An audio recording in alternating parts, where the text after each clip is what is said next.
Powder వేసుకోవాలి. Cocoa powder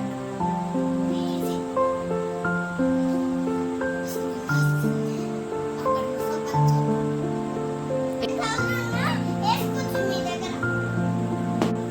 2 spoons milk వేసుకోవాలి. ఎక్కువగా మిల్క్ వేసుకోకూడదు. ఎక్కువ వాటర్ లాగా అయిపోతే అసలు రాదు.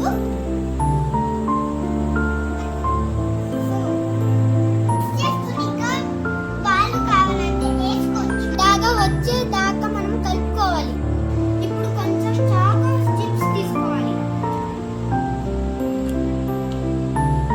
ఇప్పుడు చపాతీ లాగా చేసుకోవాలి. కర్రతో చపాతీ కర్రతో ఇలా చేసుకున్నాక మనం దీంతో బిస్కెట్ షేప్ చేసుకోవచ్చు. అయితే బిస్కెట్ షేప్ తెచ్చుకొని కట్ చేసుకోవాలి. ఇట్లా ఇట్లా ఇట్లా ఇట్లా. ఇది ఓవెన్ లో అయినా చేసుకోవచ్చు, లేకపోతే ప్యాన్ మీద అయినా చేసుకోవచ్చు. అయితే ప్యాన్ మీద ఇట్లా బయట కొనుక్కుంది కొంచెం కడుపు నొప్పి వస్తుంది, ఇంట్లోనే చేసుకోండి. బిస్కెట్ రెడీ అయ్యాక ఎట్లయినా కలుద్దాం మనం ఇద్దరం.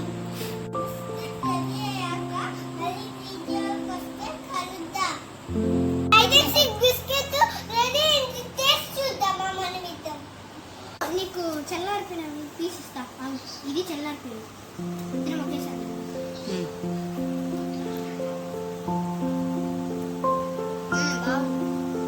బాగుంది కదా మమ్మీ?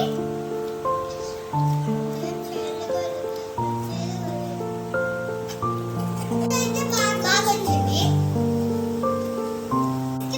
చాలా బాగా వచ్చింది.